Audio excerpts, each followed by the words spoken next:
¿Cómo prepararme físicamente para subir el Aconcagua? Una de las preguntas que más me hacen. Desde ya te digo que no necesitas ser un superatleta. Con este video mi propósito es transformar ese sueño, esa visión, eso que vemos tan lejano en un plan. Vamos a empezar este plan con lo más importante y es que te guste la montaña. A esto me refiero a que te guste caminar por horas, con frío, lluvia, viento, dormir mal, levantarte temprano.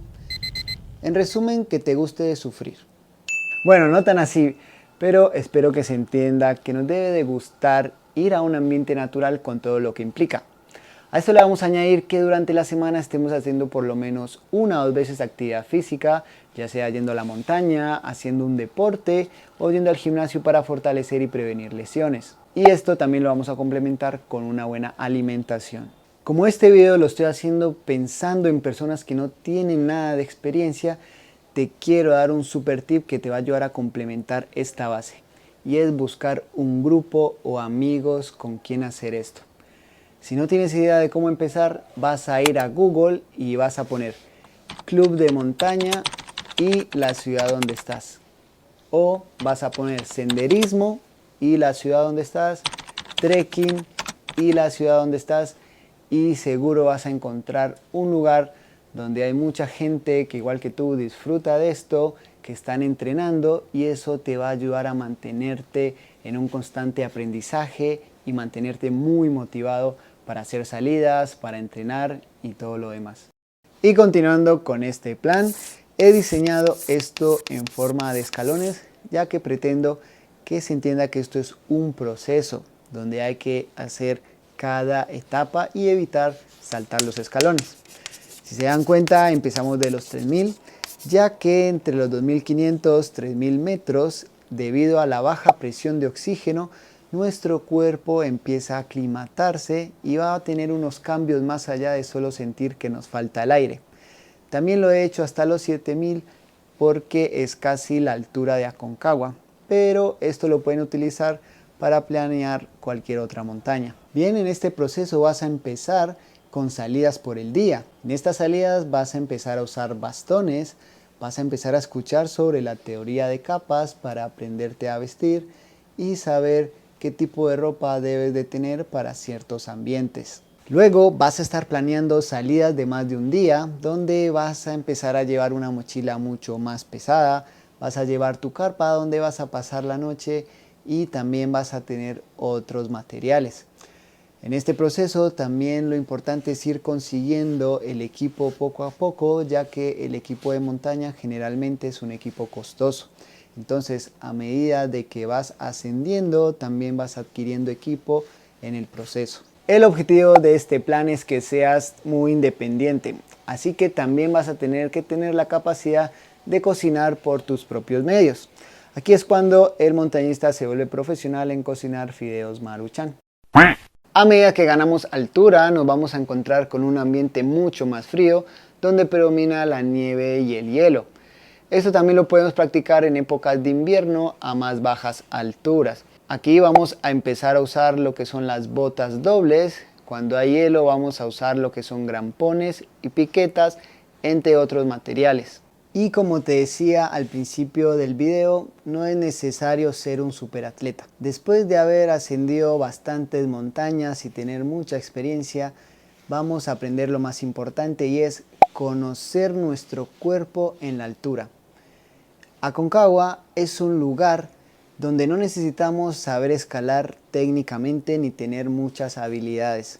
Solo necesitamos poder caminar, y para eso tenemos que estar muy bien aclimatados, sentirnos muy cómodos con todo lo que llevamos puesto y estamos haciendo. Estas últimas partes donde puse en el lateral de lo que ibas a estar aprendiendo o haciendo, no necesariamente depende de la altura.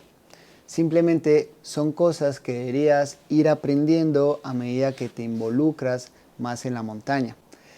Espero que también esto te ayude a preguntarte en dónde puedes subir este tipo de montañas.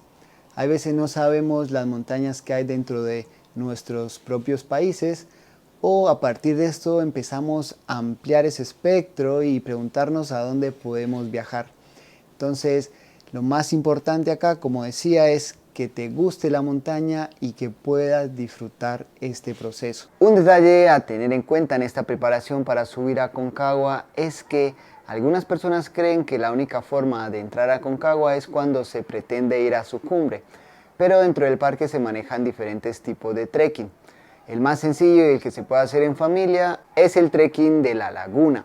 Este se puede hacer por el día, solo asegúrate de ver el tiempo para que cuando llegues puedas sacarte fotos con el Aconcagua. Otro trekking que puedes hacer por el día es el trekking a Confluencia. Solo asegúrate de que te guste el senderismo, caminar, ya que sí requiere un poquito de esfuerzo físico. Luego tenemos el trekking corto, el cual también involucra el campamento de Confluencia, solo que al segundo día vas a Plaza Francia, que es un mirador para ver la imponente pared sur de la Aconcagua. Y después tenemos el trekking largo, que una vez que aclimatamos en Confluencia, partimos hacia el campo base de Aconcagua, llamado Plaza de Mulas. Este trekking me gusta mucho en esta preparación porque nos ayuda a tener una visión general de lo que es Aconcagua, de cómo se preparan los andinistas para llegar a su cumbre. Entonces me parece muy bueno que tengas en cuenta estos trekking para la preparación para subir a Aconcagua. Algunas personas me dirán, Julián, pero yo conozco o vi a alguien que no necesitó aprender todo esto para llegar a la cumbre de la Aconcagua. Y claro, lo que pasa es que dentro de Aconcagua se pueden contratar diferentes servicios, tener un guía como yo, donde nos encargamos de muchos procesos. Pero yo siempre trato de que tengas herramientas para hacerlo más independiente y ya luego tú decidas la forma que más te conviene de acuerdo a tus planes. Y de esta forma es como yo me prepararía para subir el Aconcagua. A esto le siguen faltando muchos más detalles, tal vez algún curso de primeros auxilios, rescate, manejo de GPS, radio, pero me gustaría mucho que me lo dejaran saber en los comentarios. Me gustaría leer qué opinan, qué le estaría faltando a este plan. Si aprendieron algo interesante en este video, no se vayan sin dejarme un like. Y si quieren seguir aprendiendo de cómo prepararse para subir a la montaña más alta de América, ya saben, se pueden suscribir, no cuesta nada. Y acá les voy a dejar un videito que seguramente les va a seguir ayudando. Yo soy Julián Cusi, nos vemos en un próximo video.